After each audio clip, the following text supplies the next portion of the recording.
Catwoman, Lonely City, issue 3, Cliff Chiang, writing and, of course, the artist on this book.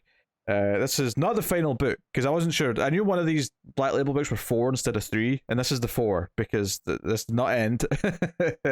That's a cliffhanger. And, we'll be back, and I think August is when the 4th issue's out. So a bit of time to wait for it. Which has been the thing with this book, too, right? Like, a lot of time in between. They're almost quarterly at this point. Yeah. But, I mean, it's Cliff Chiang writing and drawing everything. Mm-hmm. And right, which... Understandable.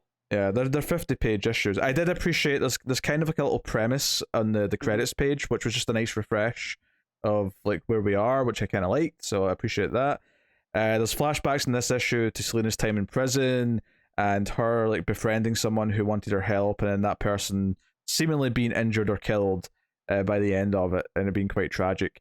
But yeah, there's so much to go because there's like 60 pages here, so I don't want to necessarily recap every beat of the book, but there's kind of a heist at Arkham where they're basically just there to try and take a little bit of Clayface. They just scoop a little bit off. Like they give him some dodgy food in the cafeteria so that he collapses, and one of them is dressed up as a EMT or whatever, and they come in and just scoop a bit of clay.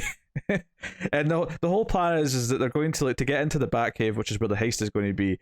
As we see later, they're basically going to use a bit of Clayface's clay to do like a Mission Impossible style fake face kind of thing. So they get like the commissioner's DNA, and then it's able to create the face. But because it's not actually connected to Clayface, it's not getting like they're on a time where the clay is going to be useless after a while. So there's all this going on.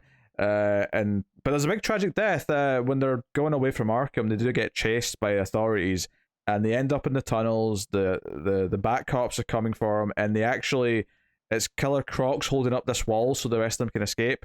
He gets riddled with bullets. The wall falls on top of him. He's buried under the rubble, and he begs Selina to shoot him because he wants a clean finish. He doesn't want to be taken by them. He doesn't want to die slowly. And Selina obliges and shoots him in the head. Oh, man. And then sheds a tear. Yeah, okay. So it's very emotional. It's a very this upset Matt scene. Well, I'd say over the course of last year, Killer Croc's really become one of my favorite Bat villains. Mm-hmm. So to hear he gets a kind of noble sacrifice himself death, Yeah. And the art obviously is very good. It's Chiang, and it's very consistent. It's got that. It's mostly boxes. There's not a lot of like other shapes. It feels like a sort of prestige book in that sense because the facial the facials, I suppose I'll say, are really good. Like the way they react, the performances, if you will, of the characters are really good. And then Catwoman ends up sleeping with Riddler because they're kind of like, they're at Croc's funeral and they're kind of comforting each other. And eventually she says, "Hey, I'm round the corner." And he sort of double checks a couple of times to make sure she's sure that she wants to do this. But it's kind of this weird thing where these two old friends are kind of finding comfort in each other. And it just it does feel right in this Elseworld that this might be where this ends up. But there's a really sweet scene actually when they're basically stealing an artifact from the ocean, which turns out to be like a rock that has Dr. Fate's helmet in it. More on that in a minute. But there's a whole thing here where they're trying to make Catwoman feel better, so Poison Ivy and Riddler are kind of cracking some jokes and like, "Hey, this is like the old days. I'm half expecting Robin to show up." And they start cracking jokes where it's like, "Holy history buffs, Batman." And Poison Ivy holds out her hands and goes, "You'll soon find my blooms are as deadly as they are beautiful." And Catwoman kind of snipes at them and says, "Stop joking around, guys." And it's kind of fun because they're basically reminiscing about the old days, but it's like all this golden and silver age cheesy dialogue they're saying as a joke. And it's kind of sweet because when they do this little heist to take this statue out of the museum, they have to work together. Catwoman can't do it all on their own, so Ivy puts down some vines to help her. And when she comes back up, Catwoman sort of concedes a little bit and turns and goes, "You were perfect." And Ivy kind of smiles and says, "That's my girl." And it's kind of a sweet, the old timers coming back together. It really does feel like they're being nostalgic for a time, and it kind of really fits the mood of the book. The other thing that goes on out here actually is that all the protesters who are protesting Mayor Harvey Dent start wearing this cat mask as kind of a symbol. It's kind of like V for Vendetta. They're taking Catwoman as kind of a symbol. He's getting really frustrated. So they take Dr. Fate's helmet to Jason Blood.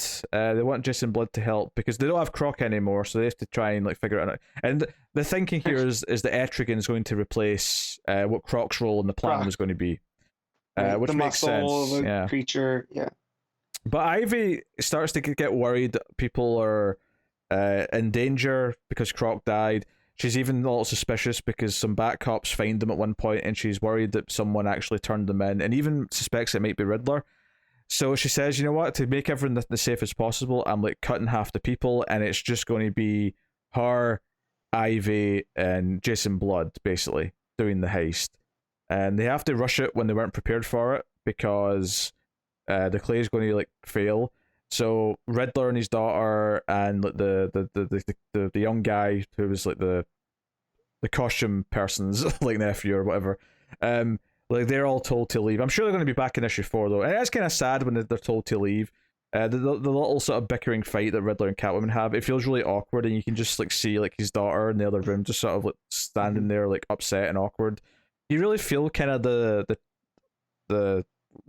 it breaking down, and part of you almost wonders, is this because Catwoman like struggles to like accept personal relationships? And maybe that's part of the point of showing the prison flashback, is showing that when she gets close to someone, they eventually get hurt, and she's trying to sever connections as best she can and sort of keep away from other people.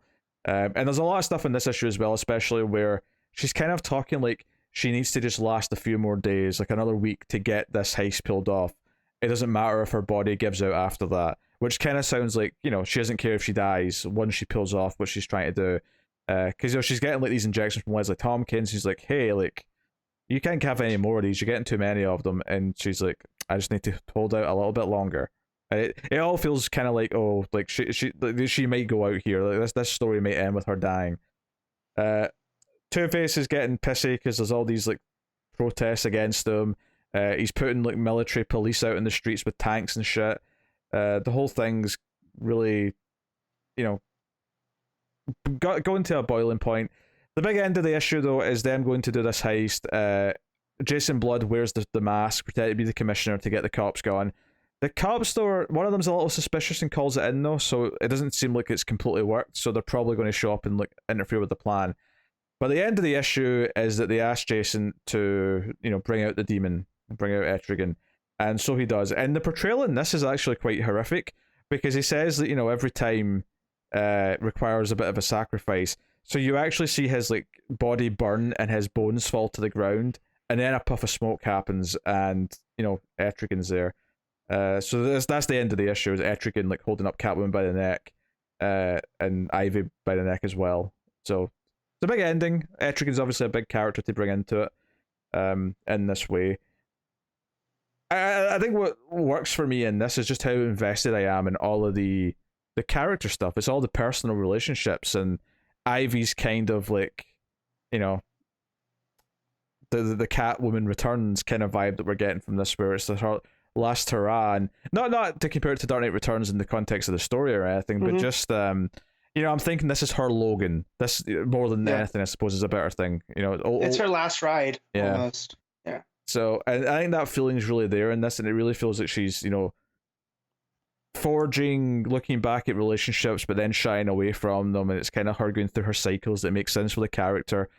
In many ways, I think this issue might be the best so far, at least in the context of like really delving into her as a character. Because there's been a lot of good stuff like building the characters around her before, and building up the heist and the mystery of what's in the Batcave, what this thing is. But her, personally, I think this issue benefits the most out of the batch, because it really kind of feels like it's dealing with her psyche and how she's pushing people away. And I got a lot out of that.